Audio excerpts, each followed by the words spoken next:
오늘날 대부분의 그리스도인들은 영적 세계에 대해서 너무나도 무지한 탓에 들어온 귀신들과 그 흑암의 세력들에게 말려들어서 속임을 당하고, 그리고 죄를 지어 타락하고, 그리고 억압과 눌림을 당하면서 결국에는 멸망의 길로 끌려가고 있음을 봅니다.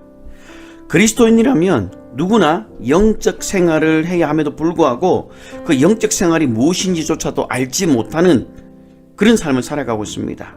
그 이유가 바로 영적 세계가 무엇인지를 모르기 때문에 그렇습니다. 심지어는 목회자들조차도 영적 세계에 대해서 너무 몰라서 공격을 받고 힘들어하고 있습니다. 우리가 영적인 세계를 모른다고 해서 영적인 세계가 없는 것도 아니고, 귀신들을 부정한다고 해서 귀신들이 없는 것도 아닙니다. 하나님의 자녀들은 영적인 어둠의 세력들과 그 영적 세계에 대해서 전문가가 되어야 되고, 그리고 권위 있는 능력자들이 되어야 할 것입니다. 귀신을 제어하는 능력자들이 되어서 죽을 사람이 살고 죽게 될 사람이 그 위험에서 벗어나는 그 일들을 감당하는 자들이 되어야 한다는 겁니다. 그런데 오늘날 교회는 귀신을 쫓는 일을 아주 천박하게 생각하고 있습니다. 시시하게 생각합니다. 귀신을 쫓는 일이 마치 무당이 하는 일과 같은 그 점으로 천박하게 보는 분들이 있다라는 거예요. 이 귀신을 쫓아내는 것이 너무 그들을 보기에는 시시하게 보입니다. 예수님은 요단강에서 물침례를 받은 후에 성령에게 이끌려서 광야에서 40일을 굶주린 후에 마귀에게 시험을 받았지만 마귀를 꾸짖고 승리하셨습니다. 그런 다음에 예수님께서는 온 지역을 전도하면서 귀신을 쫓아내었고, 그리고 귀신들은 그분 앞에서 굴복할 수밖에 없었습니다. 마태복음 12장에 보시면 예수님께서 귀신 들려서 눈 멀고 말 못하는 사람을 데리고 왔습니다. 그리고 그 사람을 예수님께서 고쳐주었는데 그 말 못하는 사람이 말을 하게 되었고 보게 됩니다. 그때 주변에 있던 사람들이 모두 놀랍니다. 그런데 바리새인들이 그 말을 듣고 귀신의 왕 바알세불을 힘입지 않고는 귀신을 쫓아내지 못하느니라 라고 조롱하고 비난합니다. 근데 예수님께서는 그들의 생각을 아시고 다음과 같이 말씀하셨습니다. 스스로 분쟁하는 나라마다 황폐하여질 것이요 스스로 분쟁하는 동네나 집마다 서지 못하리라. 만일 사탄이 사탄을 쫓아내면 스스로 분쟁하는 것이니 그리하고야 어떻게 그의 나라가 서겠느냐. 또 내가 바알세불을 힘입어 귀신을 쫓아내면 너희 아들들은 누구를 힘입어 쫓아내느냐 라고 말씀합니다. 예수님께서는 바알세불의 힘을 빌려서 귀신을 쫓아내는 것이 아니라 하나님의 성령을 힘입어 귀신을 쫓아내는 것이라고 말씀을 합니다.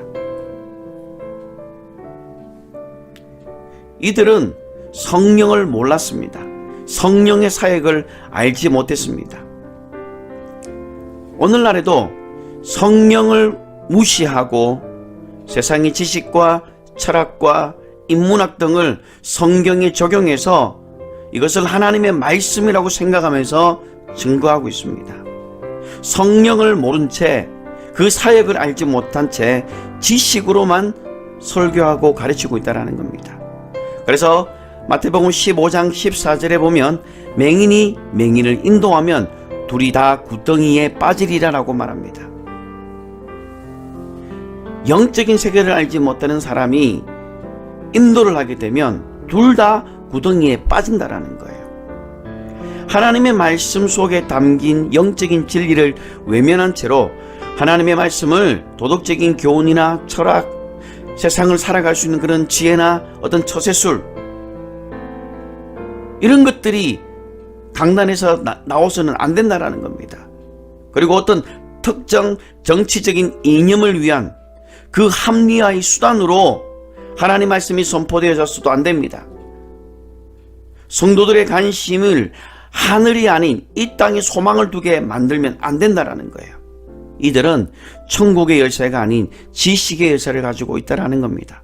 그래서 누가복음 11장 52절에 보시면 화 있을진저 너희 율법 교사여 너희가 지식의 열쇠를 가져가서 너희도 들어가지 않고 또 들어가고자 하는 자도 막았느니라. 그리스도인들은 영적인 세계를 분명히 알고 있어야 합니다. 왜냐하면 아는 만큼 보이기 때문에 그래요. 마가복음 3장입니다. 8절을 한번 보시면 유대와 예루살렘과 이두메와 요단강 건너편과 또 두로와 시돈 근처에서 많은 무리가 그가 하신 큰 일을 듣고 나오는지라. 안식일날 주님께서 해당에 들어갔는데 한편 손 마른 사람을 보시고 그 손을 고쳐주셨습니다. 그리고 유대와 예루살렘과 이두메와 요단강 건너편과 또 두로와 시돈 근처에 많은 무리가 그가 하신 큰 일을 듣고 나왔습니다. 귀신을 쫓아내고 병을 고치는 일을 주님은 큰 일이라고 말합니다. 그리고 많은 사람들이 그것을 보고 큰 일을 듣고 주님께로 나오게 됩니다. 마가복음 5장입니다. 이게 보시면 거라사 지방에 예수님께서 이르렀을 때에 들어온 귀신 들린 사람이 무덤 사이에 나와서 예수님을 만납니다. 이는 군대 귀신이 들렸던 사람입니다. 그런데 예수님께서 그를 꾸짖으면서 들어온 귀신아 그 사람에게서 나와라 라고 명령합니다. 그때의 마가복음 5장 19절과 20절에 이렇게 기록되어 있습니다. 예수님께서 배에 오르실 때에 귀신 들렸던 사람이 함께 있기를 간구하였으나 허락하지 아니하시고 그에게 이르시되 집으로 돌아가 주께서 내게 어떻게 큰 일을 행하사 너를 불쌍히 여기신 것을 네 가족에게 알리라 하시니 그가 가서 예수께서 자기에게 어떻게 큰 일 행하셨는지를 데가볼리에 전파하니 모든 사람이 놀랍게 여기더라. 지금 군대 귀신 들렸던 사람이 귀신이 나갔어요. 그런데 나갔던 것을 보고 뭐라고 합니까? 큰일이라고 말합니다. 주님께서 네게 어떻게 큰 일을 행했는지 네 친족들에게 알려라. 귀신을 쫓아내는 일은 작은 일이 아니라 큰 일이라고 예수님께서 말씀하시는 겁니다. 마태복음 4장 24절에 보시면 그의 소문이 온 수리아에 퍼진지라. 사람들이 모든 앓는 자 곧 각종 병에 걸려서 고통당하는 자 귀신 들린 자 간질하는 자 중풍병자를 데려오니 그들을 고치시더라. 갈릴리와 데가볼리와 예루살렘과 유대와 요단강 건너편에서 수많은 무리가 따르니라. 예수님의 그 소문이 온 시리아에 퍼졌습니다.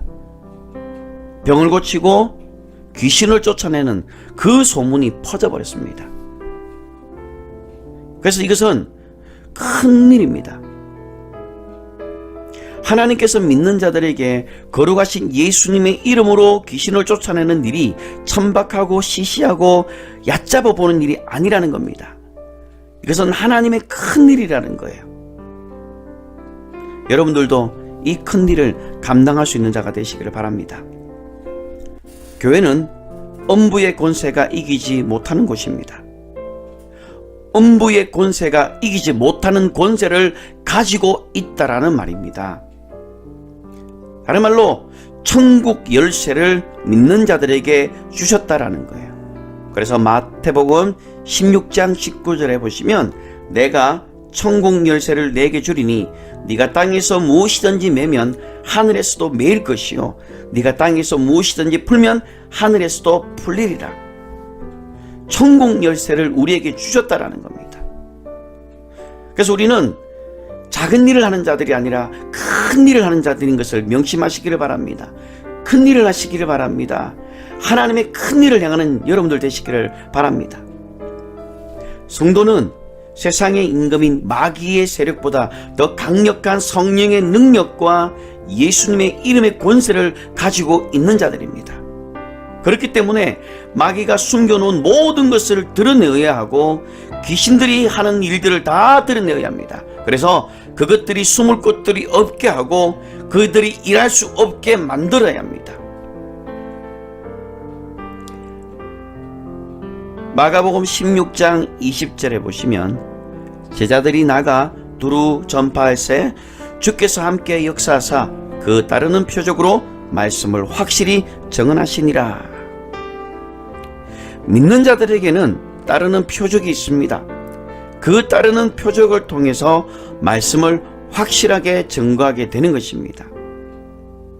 이것은 나에게 주신 그분의 능력을 따라서 따르는 표적이 나에게 떠나지 않는다는 증거입니다. 귀신을 쫓아내는 것은 예수님의 명령인 동시에 주님의 능력이 지금도 역사하고 있다는 것입니다. 그래서 마태복음 28장 20절에 보시면 볼지어다 내가 세상 끝날까지 너희와 항상 함께 하시겠다고 하는 그 주님의 약속이 시행되고 있는 것을 보여주는 것입니다. 주 예수께서 십자가에서 고난받으시기 전에는 아무에게도 성령이 내리신 일이 없다가 예수님께 성령이 첫 번째 임하셔서 성령이 그를 이끄시더니 성령으로 귀신을 내어 쫓으심으로 하나님의 나라가 그들 가운데 와 있다라고 주님은 말씀하십니다. 그리고 주님께서 성천하신 후에는 주께서 보내신 보혜사 성령이 각 사람에게 임하더니 역시 각 사람에게서 예수 그리스도의 이름으로 능력과 이적들이 무수히 나타나게 됩니다. 이것은 오늘날에도 믿는 자들 가운데 예수 그리스도의 이름으로 능력과 이적들이 나타나고 있다는 것을 보여주고 계시는 겁니다. 예수 그리스도는 어제나 오늘이나 그리고 영원토록 동일하시다는 그 증거를 받은 자들이 저와 여러분들입니다. 믿음은 바라는 것들의 실상이요 보이지 않는 것들의 증거입니다. 그래서 믿는 자들에게는 따르는 표적이 나타나게 되어져 있습니다. 우리가 지금 믿고 있는 것은 허상이나 관념이나 어떤 철학이 아닙니다. 실상입니다. 또한 예수님의 그 능력은 관념이 아니라 실상이라는 것을 우리는 믿어야 됩니다. 우리는 그 증거를 받은 자들입니다. 오늘날 교회가 이런 능력을 회복해야 합니다. 그런데 안타깝게도 오늘날 교회는 무기력합니다. 무능력합니다. 능력 없는 삶, 그 자체는 바로 죄입니다. 그래서 목회자는 영적인 능력으로 충만해야 합니다. 영적인 능력이 없는 교회 생활도 죄가 됩니다. 그래서 성도들 또한 영적인 능력이 충만해져야 합니다. 사도행전 1장 8절에 보시면 오직 성령이 너희에게 임하시면 너희가 권능을 받고라고 되어 있습니다. 우리는 권능을 받아야 됩니다. 성령의 충만함을 우리는 입어야 될 줄 믿습니다. 예수님께서는 하나님의 아들이셨습니다. 그런데 성령이 그에게 임하여서 성령이 광야로 몰아내심으로 그의 공생애를 성공적으로 시작합니다. 예수님은 하나님의 아들이시었지만 성령의 충만함으로 공생의 삶을 시작하셨고 성령의 충만함으로 공생의 삶을 마지막까지 성공적으로 이루면서 사셨습니다. 사도행전 10장 38절에 보시면 하나님이 나사렛 예수에게 성령과 능력을 기름부터 타셨음에 그가 두루 다니시며 선한 일, 즉 착한 일을 행하시고 마귀에게 눌린 모든 사람을 고치셨으니 이는 하나님이 함께 하셨음이라. 주께서 성령과 능력을 기름부터 타시고 두루 다니시면서 무엇을 했을까요? 바로 천국 복음을 전파하고 귀신을 쫓아내고 병자를 고치셨다라는 겁니다. 에베소서 1장 23절에 보시면 교회는 그의 몸이니 만물 안에서 만물을 충만하게 하시는 이의 충만이니라 라고 말합니다. 즉 교회는 그의 몸으로 만물을 충만하게 하시는 자의 충만입니다. 우리의 몸에 예수 그리스도의 능력이 나타나야 합니다. 우리의 몸에 예수 그리스도의 능력을 통해서 기사와 표적이 나타나도록 여러분들이 기도하시기를 바랍니다. 나타나지 않으면 나타날 때까지 강력한 영의 기도를 하시기를 바랍니다. 영의 기도를 포기하지 마시기를 바랍니다. 방언으로 하나님 앞에 기도하시기를 바랍니다. 그리고 하나님의 큰 일을 감당하는 여러분들 되시기를 바랍니다. 끝으로 요한복음 14장 12절에 보시면 이런 말씀이 있습니다. 내가 진실로 진실로 너희에게 이르노니 나를 믿는 자는 나의 하는 일을 저도 할 것이요 또한 이보다 큰 것도 하리니 이는 내가 아버지께로 감이니라. 예수님께서 우리에게 부탁하셨습니다. 우리는 이거보다 더 큰 일을 할 수 있는 자라고 주님은 말씀하셨습니다.